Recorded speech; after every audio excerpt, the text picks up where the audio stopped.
دعما للمخططات الموضوعة لتأمين فترة سوء الأحوال الجوية وكذا العطلة المدرسية الشتوية لسنة 2025.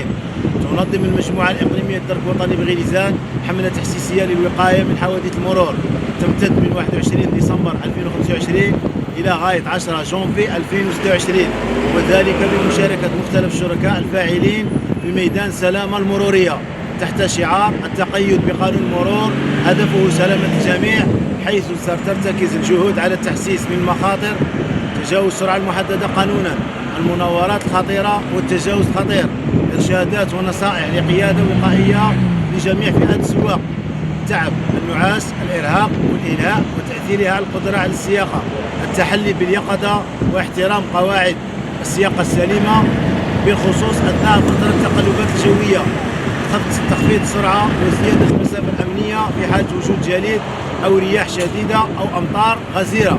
كما ندعو جميع مستعملي الطريق إلى فتح قنوات الاتصال مع مؤسسات الدرك الوطني عن طريق الاتصال بالرقم الأخضر 1055 أو تصفح موقع طريق ديزاد من أجل الاستفسار عن حالة الطرقات.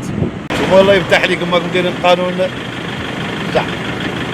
كيتمشى بلا رشيد عاوز كيتمشى بلا واحد بلا كارني بلا حاجه بلا انا تفتش لينا بالفارماسي والله لا جديده الله يبارك والله لا جديده هاي الروض طلعت تاع نار جديده. خصنا سواق مثاليين كيما انتهى. وانا ملي جبتها نقول لك والله بيدوز والله مازال ما توشيش عندي المياه. هاي بدهم يدوز ما توشيش المياه 90 95 الناس.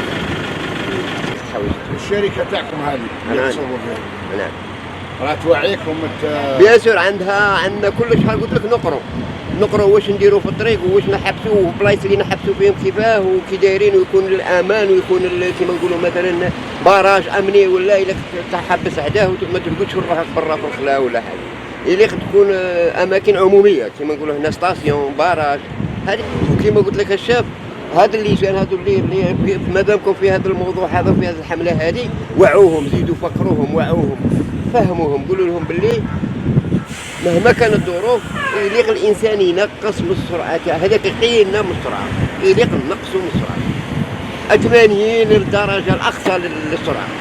كاين بلايك في الطريق كاين البراجات وكاين التأسيسية المنظمة من طرف المجموعة الإقليمية للدرك الوطني حول الوقاية من حوادث المرور. هذه الحملة التأسيسية التي تزامنت مع التقلبات الجوية وكذلك تزامنت مع العطلة الشتوية. تهدف هذه الحملة التأسيسية إلى توعية السائقين ومستعملي الطريق حول خطورة السياقة أثناء هذه التقلبات الجوية وكذلك أثناء التعب والنعاس وتقديم مجموعة من